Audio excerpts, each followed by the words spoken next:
So we've written about Brendan Cummins before, Eamon, and he's back in the news. Ken Foy had an article about how he's coming out of prison. And the reason, of course, we've written about him is because he's regarded as being one of the most dangerous inmates in the prison system, and one that the staff who work there are particularly at risk from.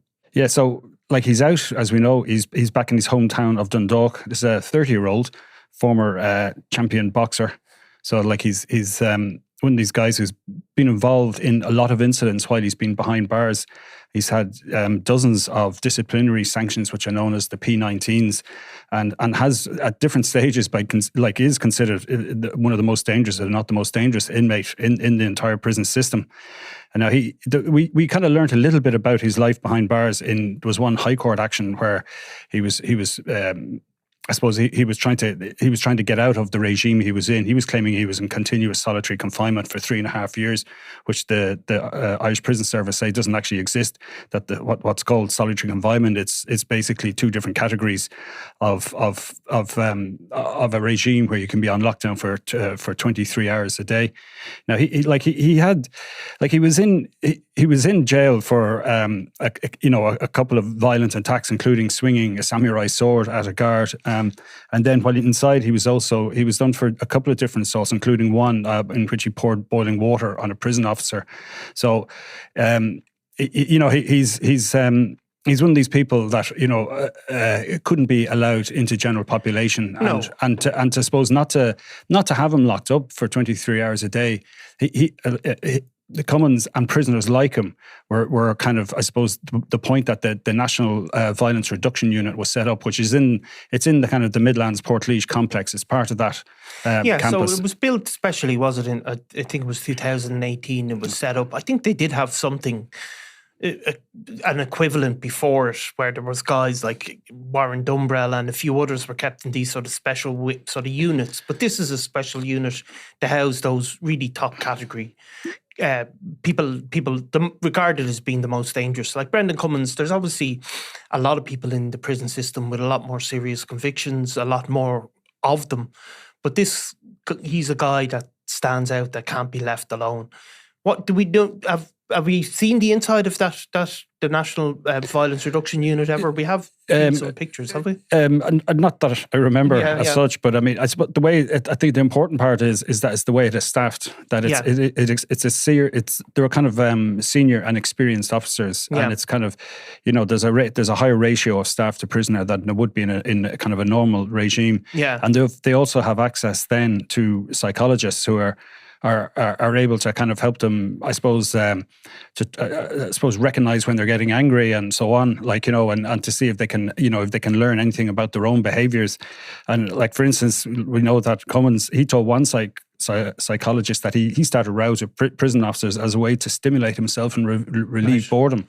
So that's and you can't really have that in a system where somebody's going to work and knowing that they're going to have to deal with somebody who could just, if they're bored, are going to turn on you and in a nasty way. Like it is extreme violence that he's been found guilty of. Oh yeah, and didn't he attack a prison governor at one stage in a prison yard as well? There was, and I think it was a headbutt thrown or something in the middle of an otherwise normal conversation, and it wasn't, there was nothing, there was no warning that this was going to come, and we've seen that with some of these other like highly dangerous prisoners, that there can often be no lead up, and it's not a particularly it's a very impulsive crime, because obviously, like attacking a governor in a prison yard, it's not as if you're going to get away with it. So the person who's doing it knowing full well they're going to be caught, and I think that makes people feel particularly wary of dealing with them. I mean, obviously, the more extreme end of the most extreme thing that can happen in a prison system. It happened when a guy called Brian Veal, who was also housed in that unit at one stage, I mean, he killed another inmate over a minor row. I think it was over a TV controller at the time. Yeah, so he was working in the prison kitchen in Cork, and at the time, like he was serving or on awaiting trial for a machete attack. But anyway, he was in the kitchen, and he was working with there was quite a number of prisoners in there at the time. Some of them actually gave evidence in the murder case. about what happened, and that they switched it from, I think, the racing channel to Sky Sports, and there was a brief argument with the person he stabbed, and then a prison officer gave evidence to say, he asked him to stop arguing, and it seemed to calm down. And later that day, he just came back and stabbed him once in the chest, and he's into the heart. So the victim unfortunately died. And there was one prisoner who was kind of totally shocked and taken aback, but he took the knife and held it in a non-threatening manner in case that he could be next. And there was, he seemed to be very calm, but there was almost no warning. Like the row as such that it had been over the TV being changed, had been over for quite some time. And then he came back and did this, and it was completely, needless to say, unexpected. I mean, obviously in the prisons, the knives are controlled; they're kept in a safe normally, and then the inmates get permission for specific tasks to do with the knife, and then they're given back. So there's no real question of people wandering around with knives. So there had to there was obviously a serious amount of premeditation in that. Yeah, I mean, and the other, I mean, obviously that's the most extreme, and we do see, but you see this constant stream of violence from some inmates, some of them who are extremely dangerous. Who else has been held in that unit in particular? I suppose one that we've written about in the past, all right, is Kailin Aiden. So this is a guy from the west of Ireland who killed his mother when he was age 19. He's 31 or 2 now, I think. And of course, it was heard during that murder case that he'd taken so much drugs during his teenage years, he'd suffered permanent brain damage. And again, he was convicted of murder, and while he was in prison then, that was his appeal against that conviction was won, and it was changed, like he was retried and convicted of manslaughter, which meant that he got out of prison in around 2021.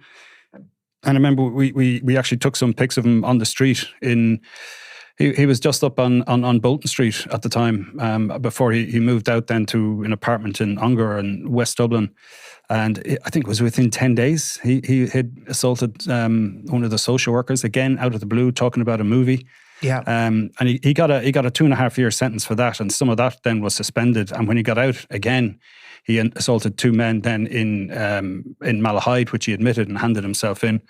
So obviously, any attempts at working to help him control these violence impulses, it's been a long slog and hasn't been entirely successful. I mean, luckily enough, while obviously quite frightening for the people involved, they were relatively minor attacks. Like there were punches thrown. He insisted in his trial, he was interrupting actually the proceedings to say he only threw one punch, and that another social worker, once he shouted at him who he was hitting, he stopped. Yeah. So, and the trigger, it seems to be that they were discussing the movie Scream, and whatever words were used, like there was no argument, there was nothing to suggest that this sudden onslaught was going to take place. Yeah, and see, a lot of the guys that end up in these wings, and like rather than being the kind of dangerous gangland criminals who certainly they're, obviously those people, there's many gangland criminals who are very violent and have committed murders, but these are a different type of person, really. They're these kind of lone wolf guys that just can't seem to control themselves. I mean, another one of them was Brian Willoughby, who I remember that people, it's many years ago now, and he's probably 20 years at least into a life sentence. Yeah, he's 25 years. I think it was 2000. He'd be in the longer stretch already of life sentence prisoners. But again, his crime was unprovoked. He came from quite a good background, I remember, and he was from Temple Oak. It wasn't a sort of, in that environment, and just sort of killed a man. But even then, since he's gone to prison, he's continued to be involved in violent attacks. Yeah, and sometimes, again, it's quite normal stuff. There was one in Mountjoy in 2020. He was asked to go back to his cell. And he did similar again in 2018. There was a prison officer supervising inmates during lunch when he suddenly felt punches to the back of his head, and a colleague basically, stopped the assault continuing. Yeah. And it just said, like, it was set in court. He has, some serious psychological problems, and just got into more and more difficulty, as a young man. And like his attack that kind of put him in jail, the murder was as an innocent teenager. in South Dublin in 2000, and it was, as far as I remember, it was quite a gruesome one as well. Like, you know, but I mean, there's obviously Willoughby is a man with serious mental health issues or personality disorder or whatever way you want to put it. Yeah. And for that reason, you just cannot be allowed to you know, can't be fully trusted to mix with general population. Now, I don't think he's in the National Violence Reduction Unit at the moment. Yeah. But he has definitely been there in the past, you know. And of course, like a lot of these, like there have been a number of fatalities in the prison system really in the last number of years, and we're not going to go into them because there's a lot of cases pending. But I suppose if these prisoners aren't kept separate, you know, actually the Dumbrells would be a great example, because although they you know, Warren Dumbrell in particular was regarded as being, you know, one of the most probably the most dangerous inmate.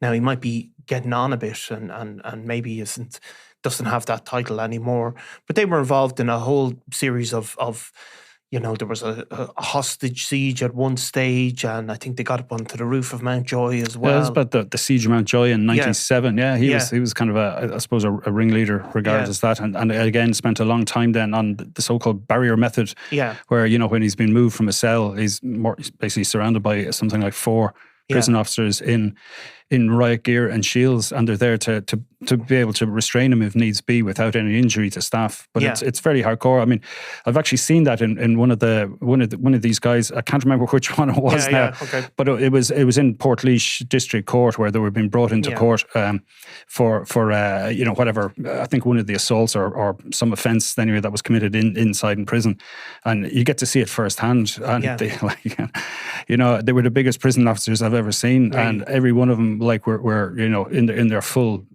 protective gear, and it kind of really brings home, like, you know, just how dangerous, I guess, these people can be, and that, you know, and while their rights, you know, to a humane incarceration, the time they spend behind bars, their rights do have to be recognised and protected. They need to be allowed to access education. They need to be allowed to access medical help and psychologists. But at the same time, the people working in the prison are entitled to go into a job where they're not going to have, you know, sugary boiling water thrown at them to burn them, which has happened. They, you know, to be attacked by, you know, homemade weapons, you know, whether it's batteries and socks, or, you know, there's one case I think of, there was weights in these kind of secure blinds that were somehow taken out and used in an attack. So, I mean, it has to be balanced. And then, as well as that, not only that, but the other inmates need to be protected from people who might prey on them, you know, essentially, or you know, you don't want inmates who are in for something relatively small, you know, whether it's just somebody with drug offences who would probably be better off in the hospital than in a prison. They need to be protected from, you know, people who have a serious kind of bent for violence and want to relieve their boredom by kicking someone's head off. But actually, exactly, and I mean, there have been a number of really high-profile deaths over the years. Gary Douche, of course, would be a famous one, where he was beaten to death in a cell in Mountjoy in front of his cellmates. You know, very shocking crime. I mean, the Warren Dumbrell case, when during the 1997 riots in Mountjoy, which I remember actually at the time, and 6. You know, I think it was 5 prison officers were held hostage and threatened to be killed, and they had needles held to their necks and all of that. They were subjected to mock execution. Yeah. You know, it was a horrific case. Like. So, I mean, these are you know, but these are very, you know, serious things that can happen if they get out of control. Now, the prison do run these alternative to violence courses as well, though, don't they, for inmates, where people who are in for violent crimes can sign up to I suppose it's kind of like a group therapy, psychological treatment, like, which does seem to be very effective as well for some. Yeah, I mean, we're kind of, I suppose we're talking about the worst, like, or it's probably you know, a pejorative word to use, but we're talking about people who are the most problematic, let's say, for the system. Yeah, and that we've seen with the likes of, you know, Kailin Aiden, you know, committing, you know, assaults again, albeit not as violent as what put him in prison in the first place. But there is another person who we can't name at the moment who has a similar record because, he got out of prison, served time for, a random attack. Yeah. And is now, after what looks like serious offences, a spree, is now back inside awaiting trial for this. So, I mean, there is that element of some people, I don't think, no matter what resources you throw at them, it's going to be really difficult. Yeah. And at the same time, you can't have a system where people can go into prison forever. I mean, like when we were talking about some of the historical cases, or, there was the one was Thomas Brady was the 22-year-old in for relatively minor stuff, stealing stuff from his own family home to feed his drug addiction. And he was murdered by Lawrence Murphy, a guy from Cabra, and he used a kind of a sharpened bread knife or something that he smuggled, and basically it was Brady had been snoring and it annoyed him. Yeah. And this is after Murphy had taken a lot of drugs and all the rest, and at the time he was in prison for, I think he was serving a 5-year sentence for something at that time. And just, he couldn't explain in court why he did it. Yeah. That he was angry at the system, which he is now still in. And he's also been another person in that specialist unit in the past anyway. And, there was quotes from his trial saying, "I didn't mean to kill this young fellow. I was strung out on heroin. It was affecting me." And that, he had it. He was sitting in the cell. The other guy was able to sleep. The victim was fast asleep and he couldn't sleep, so he was getting angrier and bitter at where he was in his situation, and unfortunately took it out in his cellmate. So I mean, you can just imagine, nobody's going to want to share a cell with someone like that again, and it wouldn't be fair, on anybody to be expected to be put into a cell with someone with a record like that. Yeah. Yeah, and the alternatives violence program, I think it does seem to have good results, but of course.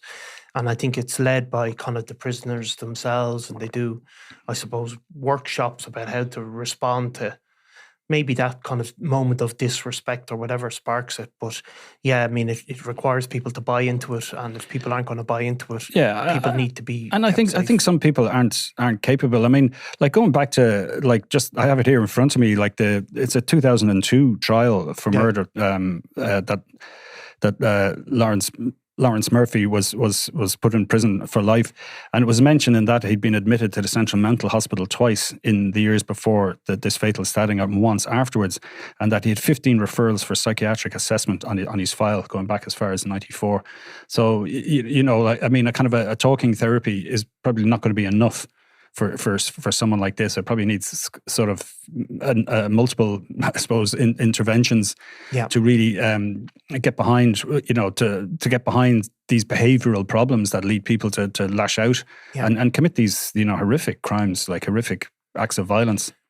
Well, hopefully, Eamon, we won't be coming back to Brendan Cummins anytime soon, but he certainly is out, and there has been that Garda alert has gone around about him. But let's hope for the best. Thanks, Eamon. Always a pleasure, Niall. I'm Nicola Tallant, and you're watching Crime World, a podcast about criminals, drugs and the underworld in Ireland and across the globe. Make sure you subscribe to our channel and turn on notifications so you can be the first to watch all our latest episodes. You can also listen wherever you get your podcasts.